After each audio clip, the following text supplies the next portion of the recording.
And Nigeria's broad money supply rose to 114.22 trillion naira in March of 2025, despite aggressive monetary tightening by the Central Bank of Nigeria, which raised the cash reserve ratio to an unprecedented 50%.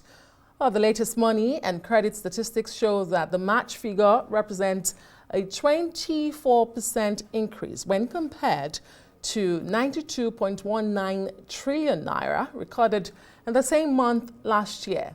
Now, the increase was largely driven by a sharp rise in net foreign assets, indicating stronger capital inflows and possible regulation gains.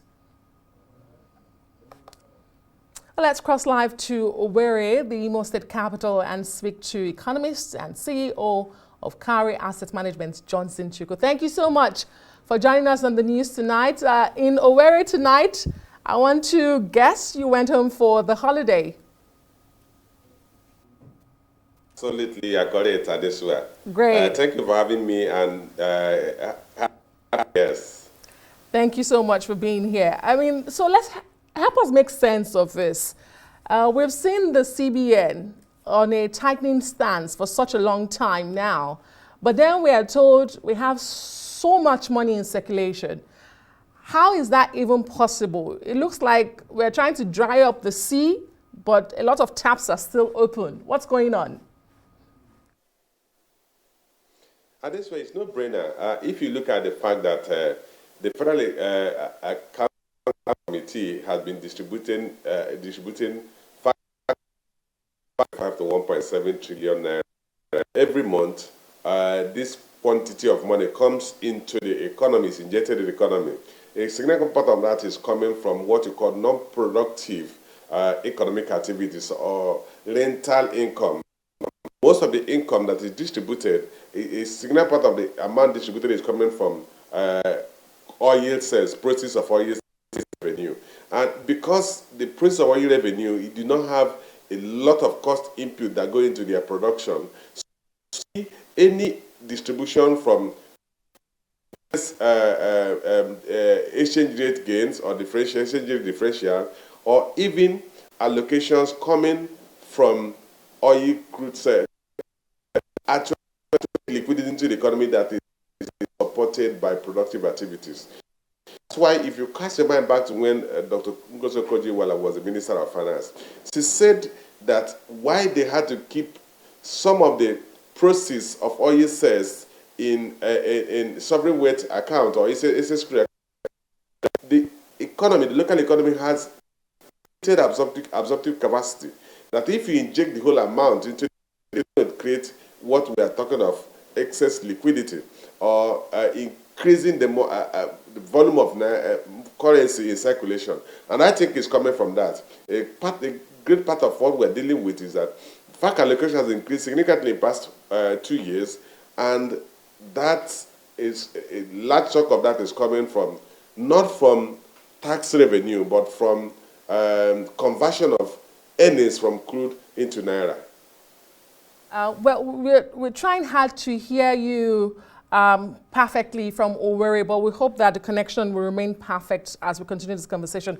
Mr. Johnson Chukwu, explain to our viewers who are watching from Owerri tonight, Lagos, Kano, Kaduna, Rivers, from wherever, because a school of thought will tell you that more money in circulation should equal more prosperity.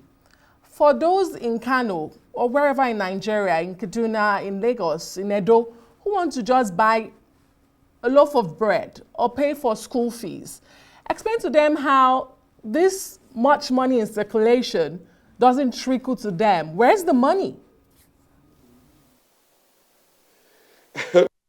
Use a simple analogy. Each woman, and let's assume you have £1 billion naira with you. It doesn't improve my own income. I still maintain the level of income I have. So, in as much as the liquidity is not going, the most households or most households are the most appropriate impacting the society positively. As long as that liquidity is not going through the households, it's not going to have impact on them. The liquidity injection we're seeing into the economy, the excess liquidity we're seeing into the economy, is going to the three tiers of government, particularly the government entities. So you have the federal government, the state government, and local government. And it's not impacting on the average household. With the issue, some states have not even fully implemented the 30,000 naira minimum wage. So that's how come into the hands of the consumers. The way it works, the economy works, is that you look at economic agents, you have the government sector, you have the households. So if the household's income do not increase, no matter the level of inflation you have in the economy, the household, you and I are not going to feel it. Household income will increase if the government employees have increased remuneration, if there are more jobs created, so more people are employed and earn income, if they will have a lot more productivity, and those who are even in private sector are having increase in income, if business people are able to sell more and make more profit. But these are not happening in the economy. If you look at what is going on in the economy, you realize that the sectors that the private sector dominates are basically struggling. Look at the agricultural sector. Last year, agricultural sector, which is the greatest employer of labor, grew by only 1.19%. Look at trade sector, it grew about 0.9%. Look at manufacturing sector, about 1.13%. So these sectors are not growing, creating the incomes that will impact on households. So there's something called circular flow of income. It has to employee pays for goods and services, goes to the industry employs labor, pays for wages.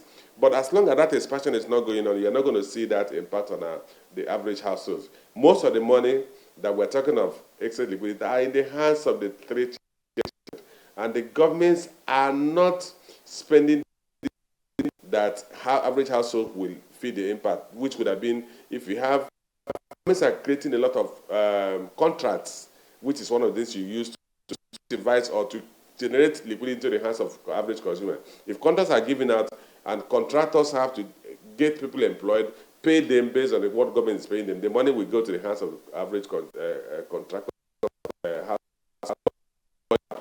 And the government are the ones who are holding this money. We are not going to feel it. All right. It's interesting that we are having increased money supply, CBN tightening rates, inflation all at the same time. But while we still have you, as the network is kind to us, let me quickly ask you about IMF downgrading the growth for not just Nigeria, the sub-Sahara, the continent really, and even the world outlook for 2025. But I'm very particular about Nigeria. The country still dances to the rhythm of oil prices. So are you surprised when IMF says, let's downgrade your outlook for 2025 and 2026?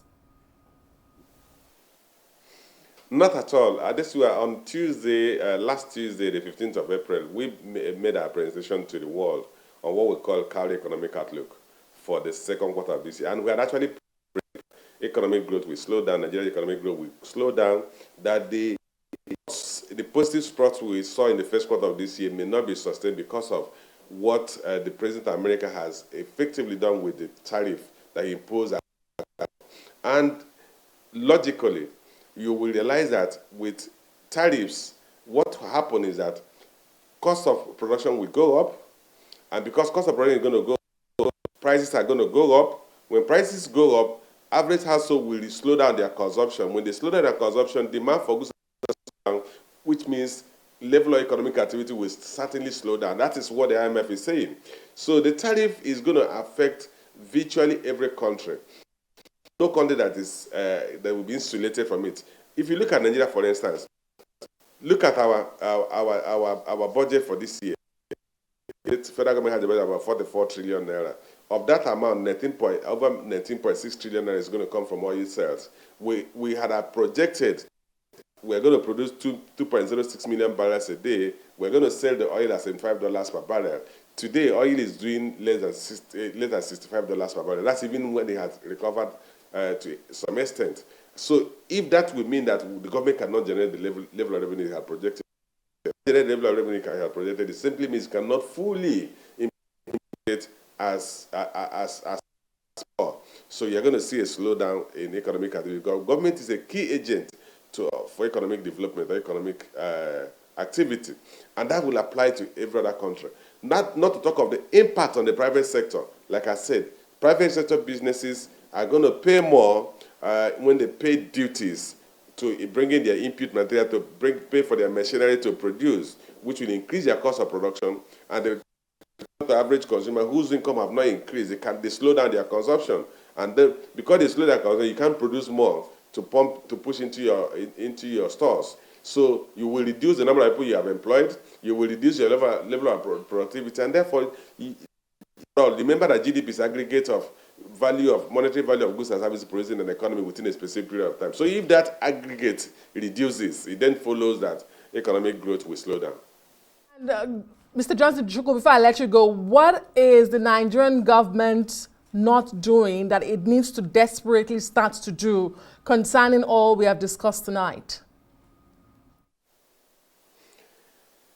What we need to do, which to fast track our process of making a productive economy.